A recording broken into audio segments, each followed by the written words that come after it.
오늘 세법, 세무사들도 힘들어하는 세법에 대해서 공개 특강을 한번 하시겠다고 저한테 이제 제안을 하셨고, 그리고 이제 공개 특강으로 이게 마무리가 될 건 아니고요. 오늘 3시간에 그 부동산 관련된 세금을 모두 다 해결할 수는 없습니다. 그래서 오늘 공개 특강 들으시고 이제 정규적으로 이제 강좌 개설은 여러분들께서 이제 원하시면은 강좌 개설을 해서 계속 진행을 할 그럴 생각입니다. 오늘 여기 이 자리에 모신 이규현 교수님은 현재 공인회계사, 그리고 세무사, 그리고 진일세무법인 고문으로 지금 재직하고 계십니다. 그리고 금융기관이나 이런 교육 경력이 아주 굉장히 화려하십니다. 오늘 한번 들어보시고 또 많은 어려운 시간 내셔가지고 오셨는데 우리 세금 문제에 대해서 많은 도움이 되셨으면 그런 바람입니다. 박수를 좀 맞아주십시오. 안녕하십니까, 이규원 회계사입니다. 오늘 혹시나 걱정을 했어요. 엄청 많이 오셨으면 이렇게 많이 오신 분들 어떻게 상대를 해야 되나 생각했는데 아주 좋습니다. 이 정도 인원이 그렇게 너무 많으면 또 이렇게 주위도 산만해지고 이러는데 이 정도 인원이면 딱 좋을 것 같고요. 저도 이런 세무나 회계 쪽 일을 가지고 30년 가까이 일을 했어요. 많이 했죠?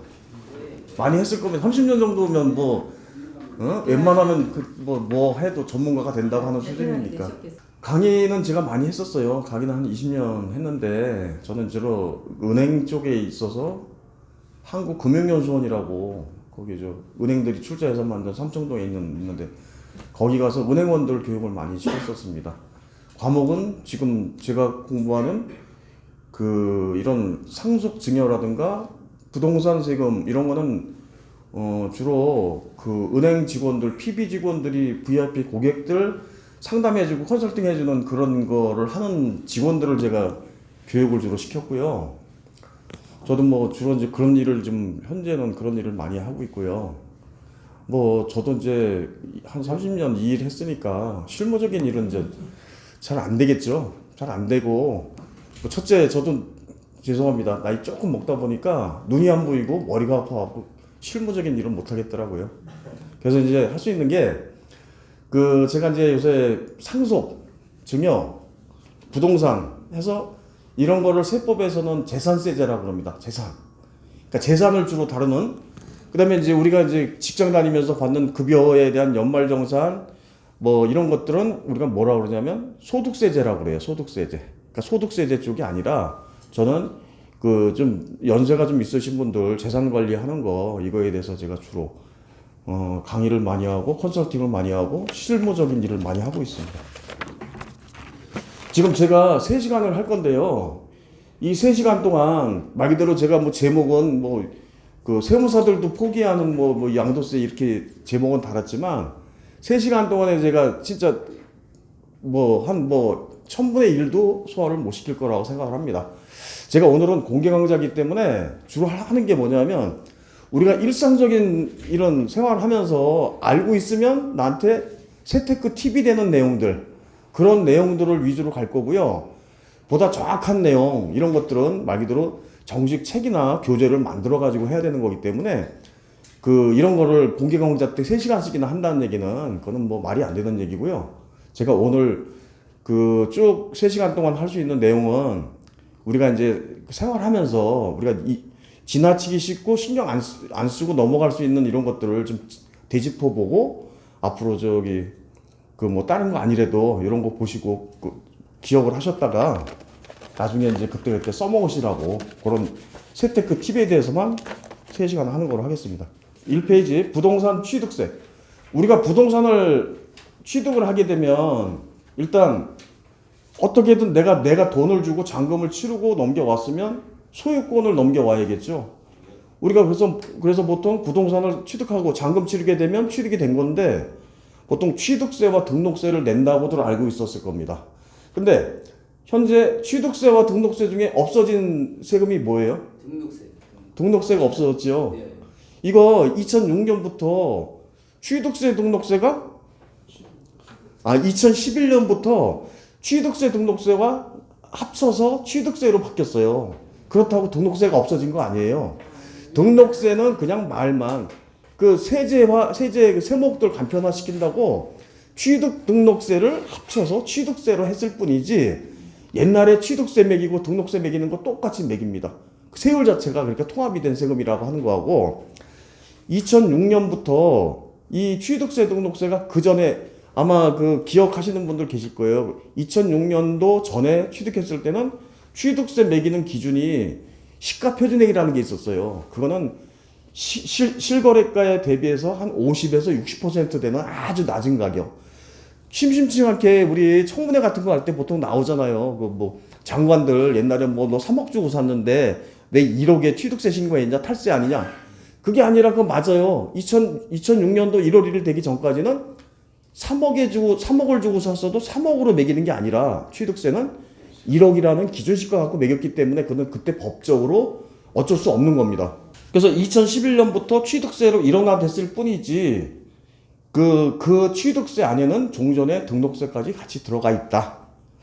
그 다음에 현재 세율은 그 교재 보시면은 그 2006년 1월 1일부터 실가과세가 시작되면서부터 이 실제로 취득한 금액을 신고해야 됩니다. 그 신고하는 금액이 6억 원 이하면 현재 1.1 또는 1.75. 그 괄호 속에 있는 것은 취득하는 부동산이 국민주택 규모, 즉 전용면적 25.7평 이하 주택을 취득했을 때는 1.1을 매기고 국민주택 규모를 초과하는 주택을 취득하게 되면 1.75를 매깁니다. 단 6억 원 이하로. 그 다음에 6억 원 초과 9억 원 이하로 취득했을 때는 2.2 또는 2.7. 그 다음에 9억 원 초과했을 때는 3.3 내지는 3.65. 이렇게 세금을 매기게 돼 있고요. 이 세법이 바뀌면서 말입니다. 이 세율은 앞으로 무슨 일이 있더라도 안 바꾸겠다. 이걸 항구화시키겠다고 만들어 놓은 세율이에요. 좋잖아요. 국민들 외우기에 1.1, 2.2, 3.3. 예? 세율은 원래 그렇게 간단해야 됩니다. 복잡하면 사람들이 이해하기가 쉽지 않으니까 6억 이하는 1.1, 6억에서 9억까지 2.2, 9억 초과는 3.3. 단 그 취득하는 부동산이 국민주택 규모를 초과하는 주택이면 그 1.75, 2.7, 3.65 해서 농어촌 특별세가 추가가 되기 때문에 그만큼 늘어나는 거예요. 그리고 주택들은 그래도 싸요. 세율이 1.1에서 3.65까지 그 안에서 취득세를 매기기 때문에. 근데 주택이 아닌 부동산들, 일반 상가, 건물, 뭐 오피스텔, 일반 뭐 토지 같은 거 취득할 때는 무조건 4.6입니다. 그거는 뭐 국민주택 규모 이런 게 필요 없잖아요. 4.6을 매긴다고 보시면 됩니다. 그래서 이 세율 자체가 항구적이라고 돼 있는데 지금 추세로 봐가지고 지금 문정부 들어가지고 모든 세금 다 지금 감세가 아니라 증세를 하고 있죠. 지금 다 그렇습니다. 지금 왜 세무사들이 양도세를 포기하느냐? 세법을 엄청 복잡하고 난해하게 바꿔놨으니까 따라가다 못 따라가니까 아예 난 양도세 안 할래 하고 포기하는 이 정도 수준까지 다다른 거예요. 그래서 이 취득세도 앞으로 항구화시키고 이 세율 자체를 안 바꾸겠다고 했는데 아마 제가 보기에는 조만간 이것도 바꾸지 않을까 싶어요. 왜? 지금 옛날에 몇 년 전만 해도 6억 원, 9억 원 초과 아파트들, 주택들 그렇게 많지 않았잖아요. 지금은 서울시에 뭐 웬만하면 다 10억 다 넘대요. 그러면 이거 보나마나 아마 그 세율 1.2, 1.1, 2.2, 3.3은 두고 앞에 있는 그 기준되는 금액 6억 초과 뭐 이런 거를 바꾸겠죠. 그래서 뭐 10억 원 이하는 뭐 1.1, 15에서 15억까지는 2.2, 15억 초과는 3.3 이런 식으로는 바꿀 수 있는데 세율 자체는 아마 1.1, 2.2, 3.4로 그냥 갈 것 같습니다. 그다음에 여기서 이제 우리가 하나 재밌는 게 궁금한 게 하나 있어요. 우리가 이제 국민주택 규모 이하 전용 면적으로 따집니다. 25.7평. 이게 다 전용 면적이에요.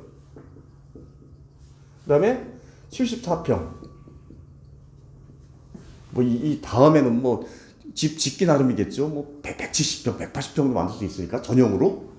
그럼 우리가 궁금한 게 있어요. 내가 집을 하나 사는데 여기에 몇 평짜리 그 집을 취득하느냐에 따라 가지고 내 세금도 정비례해서 늘어날 것인가 하는 거를 한번 보는 겁니다. 이 25.7평 이하를 우리가 국민주택이라고 합니다. 국민주택.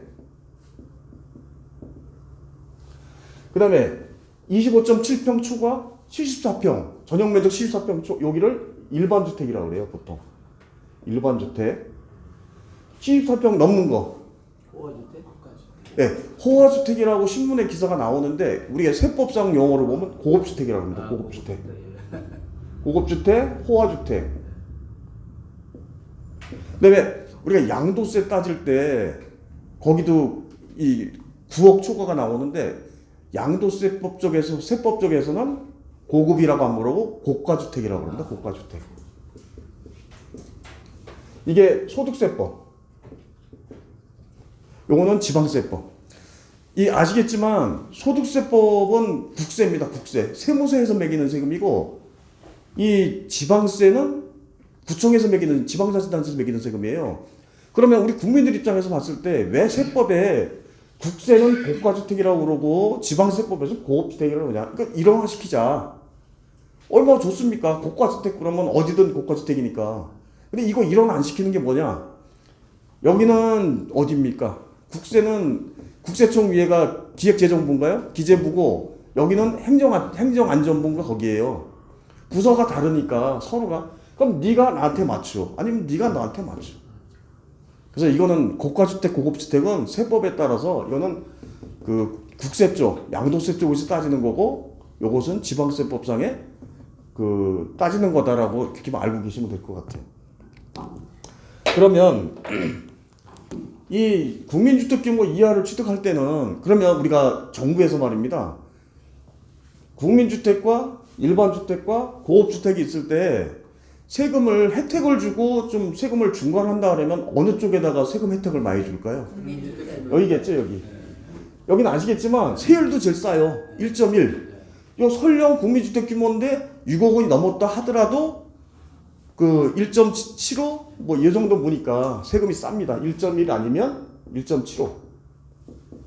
이건 취득하는 금액에 따라서 25.7평 이하는. 그리고 국민주택기금이라는 데서 저리대출도 가능하죠. 여기만 돼요.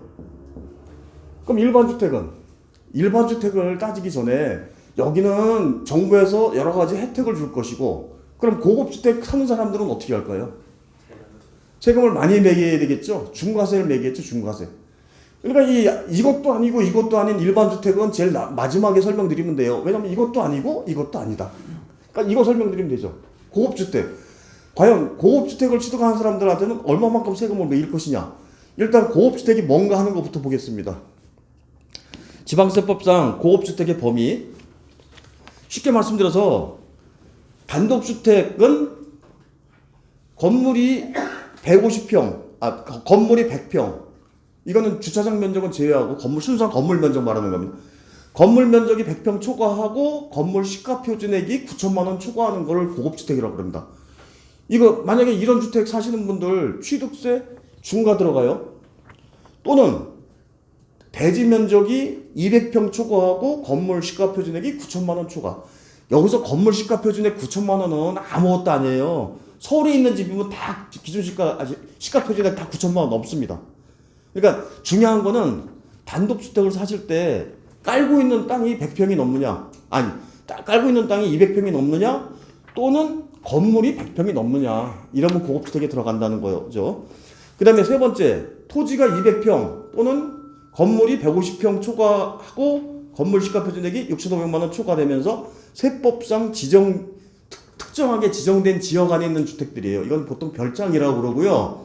또는 시골에 있는 농어촌 주택을 취득하는데 아주 큰 주택을 취득하게 되면 이것도 말 그대로 잘못하면 고급주택에 들어갈 수 있습니다. 단 시골에 있는 농어가 주택 아무나 다 해당되는 게 아니라 여기서 국세청에서 지방세법에서 정해놨어요. 지역을. 특정 지역을 정해놨단 말이에요. 거기에서 만약에 건물이 150평이 넘든지 또는 토지가 200평이 넘는 거 이거 취득하게 되면 말 그대로 이것도 고급주택에 들어가서 취득세를 중과합니다. 그럼 아파트는 전용면적, 공용면적 제외니까 전용면적이겠죠. 전용면적 74평 초과. 바로 여기 74평 넘어서는 것들이 고급주택, 호화주택이고요. 만약에 복층형이다. 아파트 하나가 74평이고요. 이거를 복층이다. 이렇게 복층이면 83평. 복중은 83평. 한 층 그냥 한 개 두면 74평 초과할 때 이걸 고급주택이라고 그럽니다. 그러면 이 고급주택을 사게 되면 얼마만큼 세금 내는지 아세요? 우리가 보통 일반 주택 따질 때 그 9억 초과, 국민주택 규모 초과, 국민주택 규모 초과하는 주택을 그 9억 원 넘게 샀을 때 3.65를 매긴다고 돼 있잖아요. 예. 3.65. 이 3.65가 취득세인데 제가 말씀드렸다시피 2011년도 전에는 취득세와 등록세가 나눠져 있었던 거예요. 옛날에 어떻게 나눠져 있었냐? 이게 1.75와 1.9예요. 여기 앞에 게 취득세, 종전 취득세, 여기 등록세였습니다. 이렇게 된 거예요. 그러면 이 고급주택을 취득하게 되면 어떤 불이익이 있다느냐? 취득세를 5배 중과합니다. 요 취득세를 1.75 곱하기 5배. 취득세만 5배 중과죠. 등록세는 그대로 또 매기잖아요. 1.9. 요거 그대로. 그러면 10.65%. 그러니까 예를 들어서 아까 9억 초과일 때 국민주택 그 초과할 때 3.25라 그랬잖아요. 그럼 10억짜리를 샀다. 10억짜리 샀다. 그러면 이게 일반 주택일 때는 3,650만 원 취득세를 내야 되고요. 만약에 이거를 고급주택을 샀다. 고급주택을 샀다 그러면 얼마입니까? 1억 650만 원이 나오는 거예요. 그러니까 즉 3배 이상 나오죠. 그러니까 취득세 5배 중과라고 하는 거 아직도 살아있는 거예요. 그냥 취득세, 등록세 옛날에 딱 나오져 있다가 이름이 합쳐졌다가 없어진 게 아니라 그 안에 종전 취득세에 해당하는 5배 중과는 그대로 살아있는 겁니다. 고급주택. 네, 여기서 재밌는 얘기 하나 해드릴게요. 그 밑에 보면 도곡동 타워팰리스를 가보면 그 1차, 2차, 3차가 있습니다. 예? 그 중에 1차에 보면 그 1차에 55층에서 59층 사이에 한 60세대가 이런 형태로 지어진 집이 있어요.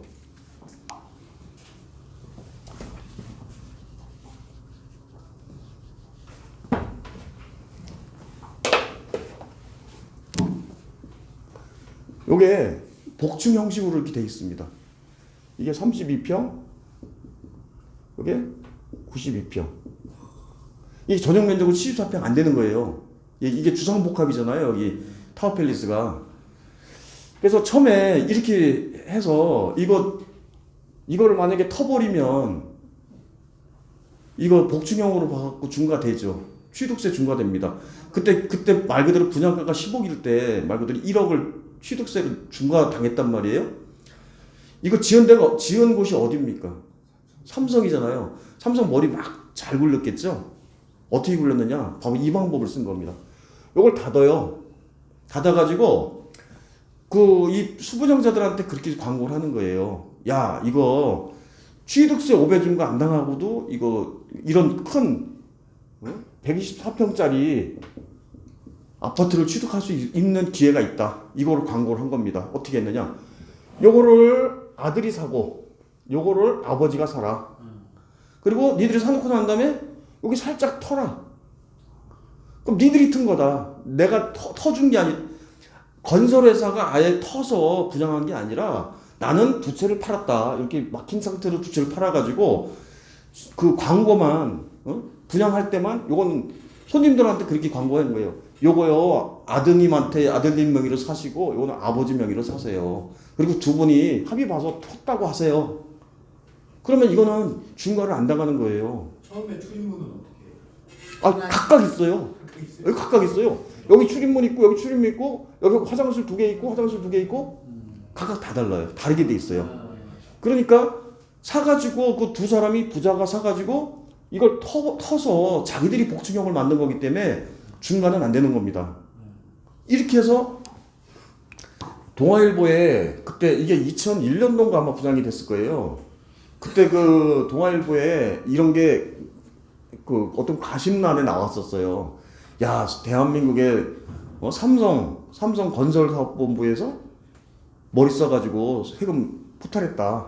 편법 써가지고 세금 매길 거를 못 매기게 했다라고 광고 같이 이렇게 막 깠거든요. 비난 기사가 나왔었어요. 아이러니한 게 그 기사 나온 다음에 이 남아있던 물건들 다 나갔답니다. 싹 나간 거예요. 60세대가 다 나간 거예요. 선전해줘, 선전해줘. 삼성에서 아마 동아일보에다가 아마 고맙다고 해야 될 겁니다, 그거는. 지금도 재밌어요. 이거 사고 팔 때 이 사는 사람들이 똑같이 사요. 예? 따로따로 사요. 요거는 아들이 사고 요거는 아버지가 사고 터가지고 똑같이 그렇게 하고 있고, 이거는 만약에 한 사람이기도 한다. 일단 막아야겠죠? 팔 때 막아갖고 따로따로 파는 것처럼 해갖고 이거를, 이게 현재 뭐 이게 언제 금액인지 모르겠는데 제가 검색하다 보니까